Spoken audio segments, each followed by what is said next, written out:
नमस्कार, जय हिंद, वंदे मातरम। दोस्तों, जीके पर चैनल पे आपका स्वागत है। मुझे आशा है आप जहाँ स्वस्थ हैं, मस्त हैं, आपकी तैयारी बहुत अच्छी चल रही है। दोस्तों इसी उद्देश्य से मिला एक छोटा सा वीडियो जिसमें सीडीपी के 10 एमसीक्यूज हैं।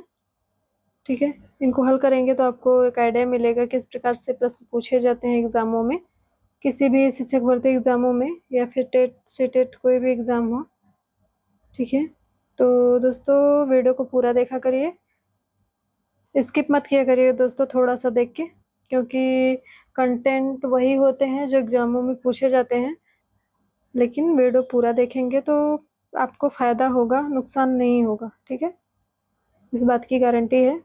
चलिए स्टार्ट करते हैं। पहला क्वेश्चन है, बालकों की सोच अमूर्तता की अपेक्षा मूर्त अनुभवों एवं प्रत्ययों से होती है, यह अवस्था है।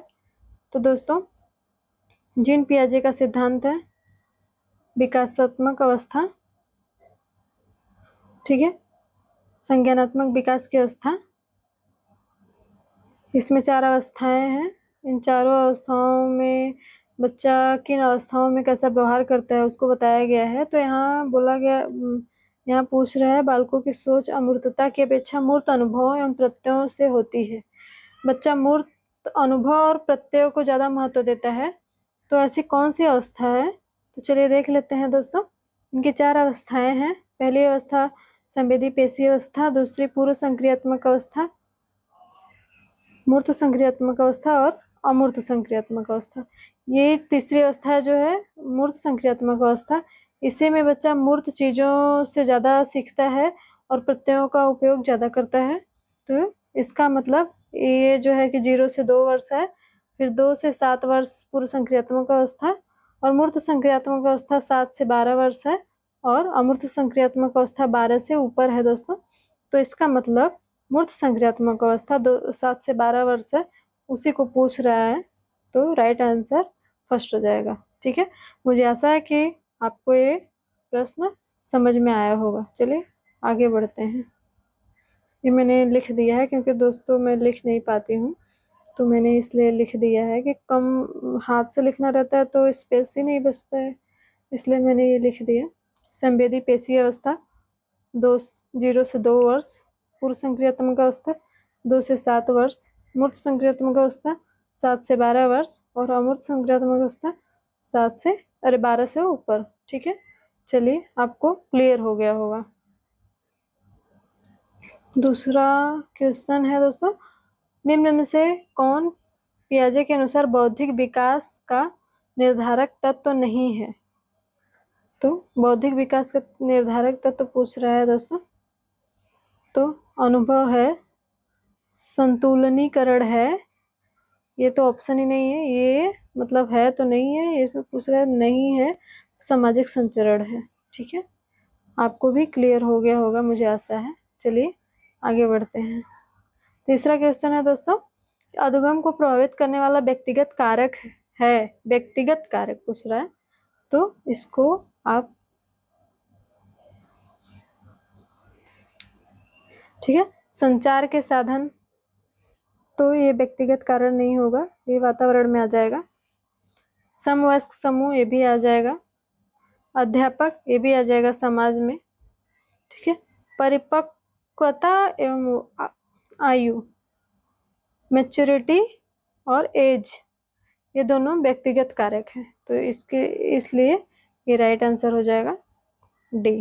ठीक है, चलिए आगे बढ़ते हैं। जिन इच्छाओं की पूर्ति नहीं होती उनका भंडार गृह निम्न में से कौन सा है? तो दोस्तों ये इदम अहम पराहम शब्द जो है कि सिगमंड फ्रायड द्वारा दिया गया है। सिगमंड फ्रायड,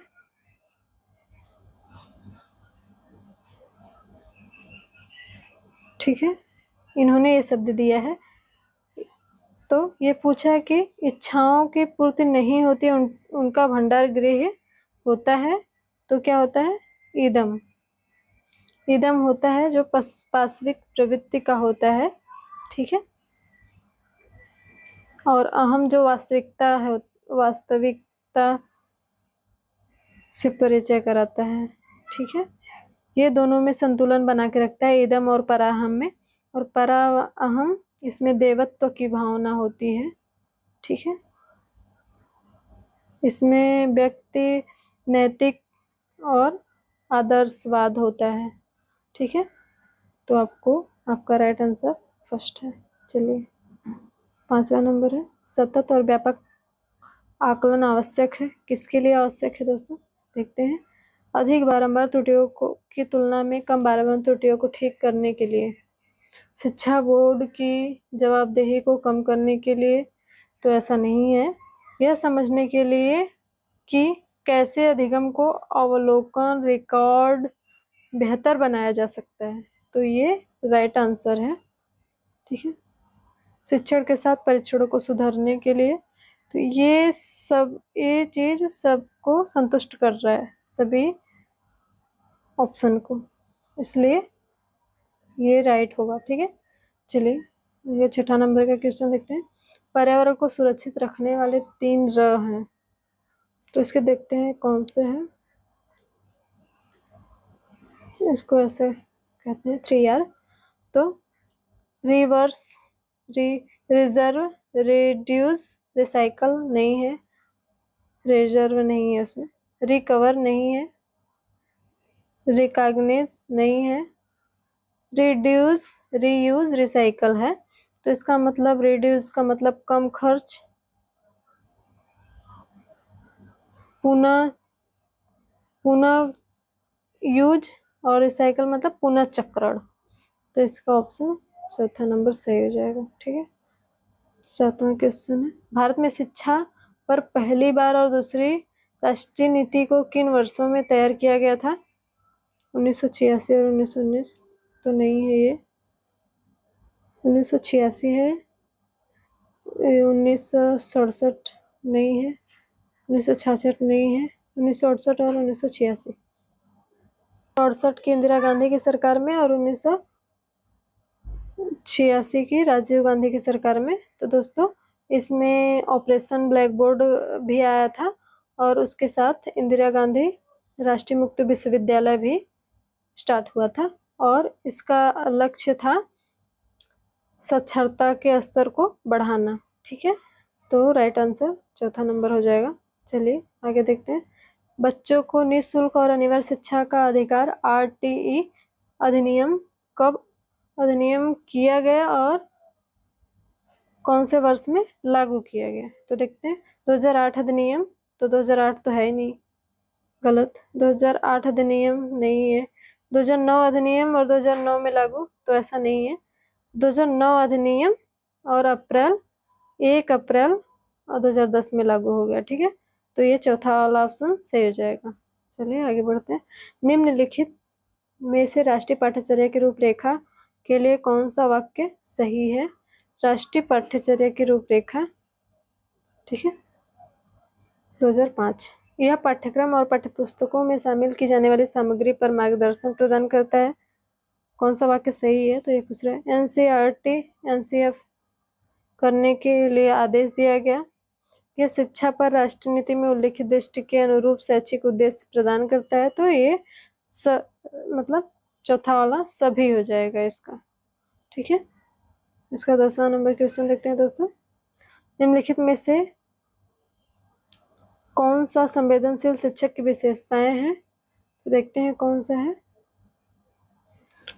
आलोचक और मूल्यांकन से आहत होना, तो एक शिक्षक का गुण ऐसा नहीं होना चाहिए कि वो आलोचक और मूल्यांकन से आहत हो जाए। बच्चे का रिजल्ट अच्छा नहीं आया तो एकदम आहत हो जाए, ऐसा नहीं होना चाहिए।